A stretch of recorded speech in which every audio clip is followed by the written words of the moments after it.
Mr. Toastmaster, fellow Toastmasters and guests, tonight I'm going to share with you my story about the list guard hangman. In 1987 I was on holiday with my mother in the southwest of England and my younger 8-year-old brother. And we were sightseeing and we were staying in this place called Plymouth, a city called Plymouth, which as you can see is in Devon.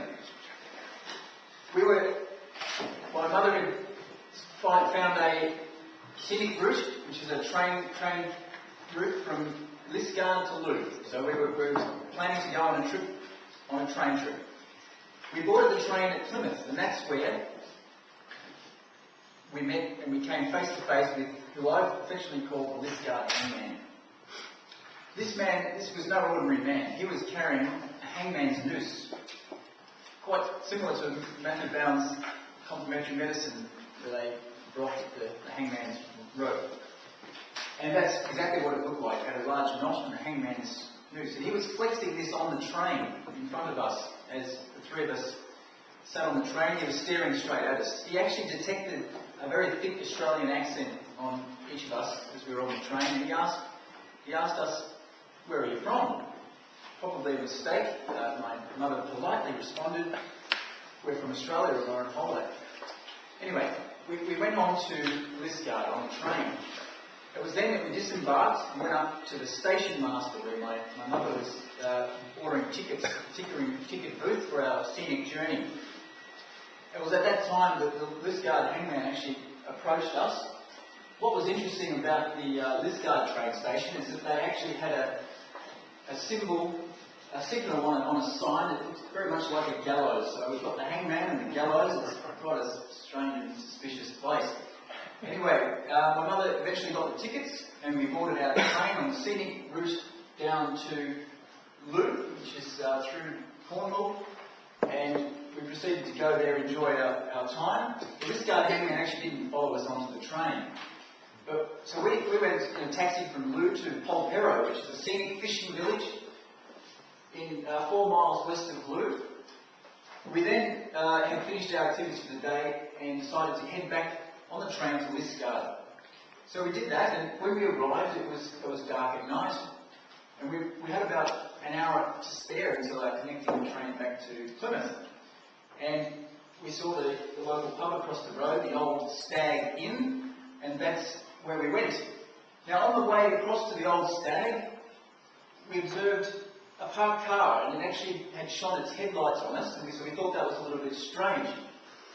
So we then proceeded in, had our meal, and came back out to head back to the Lisgar train station.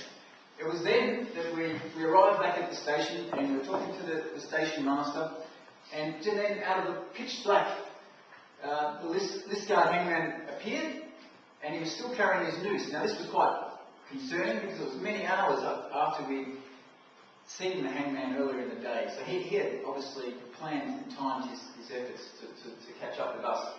So we scurried down the ramp that you could see there, and we waited near some other passengers on the train for our connecting train back to Plymouth.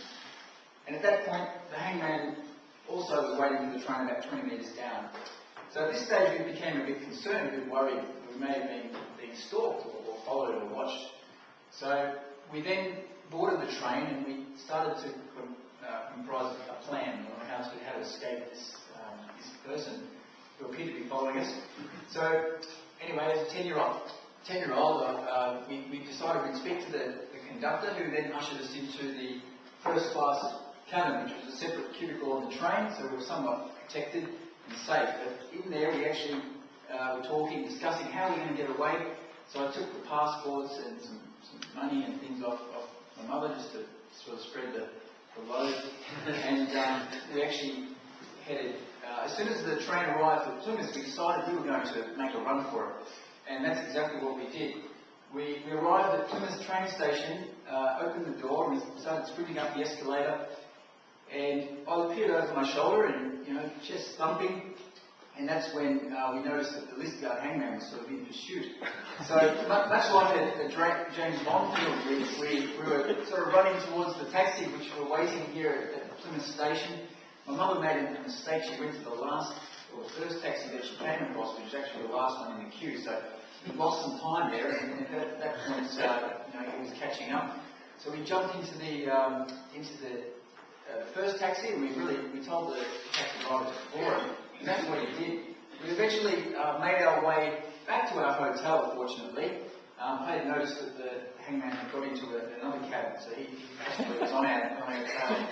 So then we were back at the hotel, and that evening my mother had to call back to Australia just to check in. My father he stayed at home on work, and basically what happened then is we were in the room alone, myself and my younger brother, and all of a sudden we heard this big bang on the door as if someone tried to break the door open.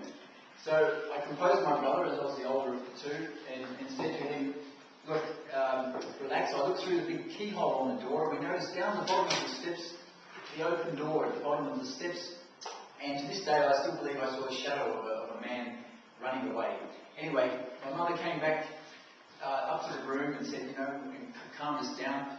I mentioned, that the door was open. Now, in fact, the door was open at the bottom of the stairs, so it wasn't the list guard hangman. Had he been coming to sort of do his nasty deeds on us as tourists, and possibly, or possibly it was the active imagination of a 10-year-old in a foreign country who'd been freaked out by the hangman.